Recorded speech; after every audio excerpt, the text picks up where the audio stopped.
நீங்க கணக்கே வராதீங்க. நான் பேசி அடுத்தவங்க போற கவுண்டருக்கு போட்டுக்கிட்டு நான் உங்களோட ஃபாலோ பண்ணி பேசுறது இல்ல. எனக்கு நீங்க கரெக்டா இருப்பீங்களா? கமெண்ட்.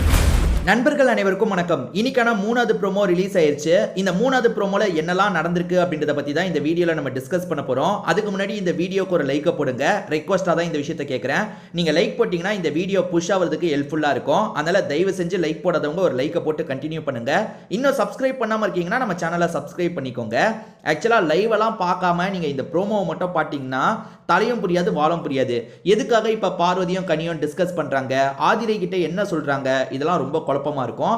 நான் முதல்ல தெளிவா எக்ஸ்பிளைன் பண்ணிடுறேன். ஆக்சுவலா இந்த வாரத்துக்கான டாஸ்க் ஆரம்பிச்சிட்டாங்க. என்ன டாஸ்க்னு பாத்தீங்கன்னா ஏதோ டான்சிங் டாஸ்க் மாதிரி, அதாவது டான்சிங் மேரத்தான் அப்படின்ற மாதிரி ஒரு டாஸ்க் தான் ஆரம்பிச்சிருக்காங்க. இந்த டாஸ்க்ல 3 டீமா பிரிச்சிருக்காங்க போல. இப்ப பிக் பாஸ் வந்து இவங்களுக்கு ஒரு சூப்பரான ஆஃபர் தந்திருக்காரு. அது என்னன்னா பெஸ்ட் பர்ஃபார்மரா தேர்ந்தெடுக்கப்படுவாங்கல்ல, பெஸ்ட் டீமா இல்ல பெஸ்ட் பர்ஃபார்மரா தெரியல, அப்படி தேர்ந்தெடுக்கப்படுறவங்களோட வீட்டை சேர்ந்தவங்க அவங்க கூட ஒரு நாள் டைம் ஸ்பெண்ட் பண்ணுவாங்க. அதாவது 24 மணி நேரம் வந்து அவங்களோட வீட்டை சேர்ந்தவங்க இவங்க கூட இருப்பாங்க. இப்போ உதாரணத்துக்கு வந்து கனி ஜெயிச்சிட்டாங்கன்னு வச்சுக்கோங்களேன், கனியோட வீட்டை சேர்ந்தவங்க கனி கூட 24 மணி நேரம் இருக்கலாம். அந்த மாதிரி ஒரு வாய்ப்பை பிக் பாஸ் தந்திருக்காரு. இதுக்கு முன்னாடி சீசன்ல அந்த மாதிரிலாம் நடந்தது கிடையாது. இப்பதான் பிக் பாஸ் இந்த வாய்ப்பை தந்திருக்காரு. 3 டீமா பிரிச்சிருக்காருல, அதுல கொடுமை என்னன்னு பாத்தீங்கன்னா கனி பார்வதி ஒரே டீம்ல போட்டிருக்காங்க. கனி பார்வதி ஒரே டீம்ல இருந்து எந்த டாஸ்க்கும் விளங்குனது இல்ல. சரி, இந்த டாஸ்க் அது எப்படி இருக்குன்றத பார்ப்போம். இப்ப கனியும் பார்வதியும் டிஸ்கஸ்லாம் பண்ணிட்டு இருக்காங்க, எப்படி இந்த டாஸ்க் ஹேண்டில் பண்ணலாம். ஏன்னா இன்னொன்று டீமை பொறுத்த வரைக்கும் கமருதீன், அதுக்கப்புறம் வினோத், சாண்ட்ராலாம் இருக்காங்க. ஸோ அந்த டீமை எப்படி சமாளிக்கிறது, அதுக்கு நம்ம ஏதாவது பண்ணணும், அப்பதான் நம்ம ஜெயிக்க முடியும்ன்ற மாதிரிலாம் இவங்க 2 பேர் பயங்கரமாக டிஸ்கஸ் பண்ணுறாங்க. இந்த டிஸ்கஷனில் அவங்க என்ன பேசுகிறாங்கன்னு நம்ம காதில் கேட்க கூட மாட்டேங்குதுங்க. நான் ஒரு வாட்டிக்கு 2 வாட்டி கூட கேட்டு பார்த்துட்டேன், அவங்க என்ன பேசுகிறாங்கன்னு தெரியல. ஆக்சுவலாக இவங்க 2 பேர் டிஸ்கஸ் பண்ணுறதை ஆதிரை பக்கத்தில் இருந்து கவனிச்சிட்டு இருக்காங்க. ஆதிரையும் இவங்க டீம் தான் போல, அதனால தான் என்னதான் இவங்க சொல்ல வராங்க பார்க்கலான்ற மாதிரி கவனிச்சிட்டு இருக்காங்க. ஆக்சுவலாக இப்போ அங்கே இருக்க கமருதீனை யார் சமாளிக்கிறது, அங்கே இருக்க வினோத்தை யாரு சமாளிக்கிறது அப்படின்ற மாதிரி ஒரு பேச்சுவார்த்தை நடந்துட்டு இருக்கு. அவங்கள டென்ஷன் ஆக்கணும்ன்ற மாதிரிலாம் பேசிட்டு இருக்காங்க. அதாவது அவங்க கிண்டல் பண்ணா சமாளிக்கணும், நம்மள இருந்து யாராவது கிண்டல் பண்ணணும், ஆளாளுக்கு ஒவ்வொரு பேரை சூஸ் பண்ணிக்கலாம்ன்ற மாதிரி தான் பேச்சுவார்த்தை போயிட்டு இருக்கு. யாரு கமருதீனை சூஸ் பண்றதுன்றது ஒரு இதா போகுது. அதாவது வந்து ஆதிரை கமருதீனை சமாளிச்சிருவாளா, ஏன்னா பொதுவாக அவங்களுக்குள்ள எப்பவுமே மோதல் போக்கு தானே இருக்கும், பேசாம ஆதிரியை வச்சு சமாளிச்சிடலாமா அப்படின்ற மாதிரிலாம் டிஸ்கஸ் பண்ணிட்டு இருக்காங்க. ஆதிரை கிட்டேயும் இதை சொல்றாங்க, அதாவது கமருதீனை நீங்க கிண்டல் பண்ணிருவீங்களா, கரெக்டா இருக்குமா அப்படின்ற மாதிரிலாம் கனி கூப்பிட்டு பேசி பார்க்குறாங்க. ஆனால் ஆதிரை வந்து கமருதீன் வேணான்னு சொல்லிட்டாங்க போல, எனக்கு வினோத்னா பெட்டரு, நான் வினோத்தை ஹேண்டில் பண்ணிக்கிறேன்னு சொல்லியிருக்காங்க போல. ஏன்னா ஒரு இடத்துல பார்வதி என்ன சொல்லிட்டாங்கன்னா நீ வினோத்தை சும்மா நோண்டிக்கிட்டே இருன்ற மாதிரி சொல்லிட்டாங்க. அதாவது வினோத்தை தான் இவங்க முடிவு பண்ணியிருக்காங்க போல.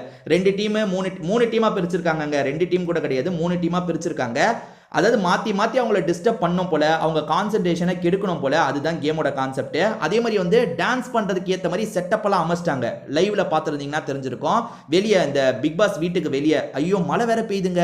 இப்போ இங்கே மழை பெய்யுது, அப்போ செட்டிலையும் மழை பெய்யறதுக்கான வாய்ப்பு இருக்கு. நாளைக்கெல்லாம் மழை பெய்யுமா இப்போ செட்டில், அது தெரியாமல் செட்டெல்லாம் வேற போட்டு வச்சிருக்காங்க. அந்த செட்டில் தான் இந்த இது நடக்க போகுது, டான்சிங் மேரத்தான் சொல்கிறேன் பார்த்தீங்களா, அது நடக்க போகுது. 3 டீமாக பிரிச்சிருக்காங்க. ஆப்போசிட் டீமை எப்படி ஹேண்டில் பண்ணுறது அப்படின்ற மாதிரி ஒரு டிஸ்கஷன் தான் நடக்குது. கனிக்கும் பார்வதிக்கும் நடுவில் அந்த டிஸ்கஷன் தான் நடக்குது. இப்படி பண்ணலான்னு கனி ஒரு ஐடியாவை கொடுக்குறாங்க, இல்லை இப்படி பண்ணலான்னு பார்வதி ஒரு ஐடியாவை கொடுக்குறாங்க. எக்ஸாக்டாக அவங்க என்ன பேசிக்கிறாங்கன்னு நமக்கு புரிய மாட்டேங்குதுங்க. ஏன்னா வந்து ரொம்ப பொறுமையாக தான் பேசிக்கிறாங்க. ஆதிரை கிட்ட இந்த விஷயத்த சொல்கிறாங்க, அதாவது கமருதீனை வந்து நீங்கள் கரெக்டாக இருப்பீங்களா, இல்லை கமருதீன் கலாய்க்க வந்து நீங்கள் கரெக்டாக இருக்குமா, கமருதீனுக்கு கரெக்டாக இருக்குமான்ற மாதிரிலாம் ஆதிரை கிட்ட கேட்குறாங்க. ஆதிரை என்ன சொல்கிறாங்க தெரியல.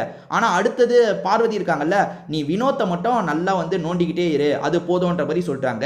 இதோட இந்த ப்ரோமோ முடியுது. ஸோ ப்ரோமோல இதுதாங்க நடந்தது. இதெல்லாம் எதுக்கு ப்ரோமோவா காட்டுறாங்கன்னு தெரியல. ஏதாவது ஒரு கான்டெக்ஸ்ட் புரியுற மாதிரி ப்ரோமோ கட் பண்ணியிருந்தா கூட நல்லா இருந்திருக்கும். இதுல என்ன சொல்ல வராங்க ஒண்ணுமே புரியல. இவங்க பேசிட்டு இருக்கும் போது கமருதீனை வெளியே இருக்க கமருதீனையும் கானா வினோத்தையும் காமிச்சிட்டு இருக்காங்க. கானா வினோத் கமருதீனை எப்படி ஹேண்டில் பண்றது அப்படின்ற மாதிரி தான் இவங்க முழு டிஸ்கஷனே இருக்குங்க. இந்த ப்ரோமோவை பத்தி நீங்க என்ன நினைக்கிறீங்க? அதே மாதிரி பிக் பாஸ் இப்போ ஒரு சூப்பர் ஆஃபர் தந்திருக்காரு. யார் பெஸ்டா தேர்ந்தெடுக்கப்படுறாங்களோ அவங்களோட ஃபேமிலி மட்டும் 24 மணி நேரம் அவங்க கூட டைமை ஸ்பெண்ட் பண்ணலான்ற மாதிரி சொல்லியிருக்காரு. இது எப்படி இருக்கு, இது நல்லா இருக்குமா? ஏன்னா இதுதான் ஃபர்ஸ்ட் வாட்டி. இதுக்கு முன்னாடி எல்லாம் எந்த சீசன்லயும் இந்த மாதிரி நடந்தது கிடையாது. இந்த சீசன்ல நிறைய இந்த மாதிரி விஷயங்களை பண்றாங்க. அதாவது ஃபேமிலியை வந்து பேச வச்சாங்க. ஏற்கனவே வந்து ஃப்ரெண்ட்ஸ் ஃபேமிலி எல்லாம் பேச வச்சாங்க. இப்போ என்னடானா இந்த மாதிரி ஒரு விஷயத்த சொல்றாங்க. இதை பத்தி உங்களுக்கு ஏதாவது கருத்து இருந்தா அதை பத்தி சொல்லுங்க. வேற வீடியோல நம்ம பார்க்கலாம்.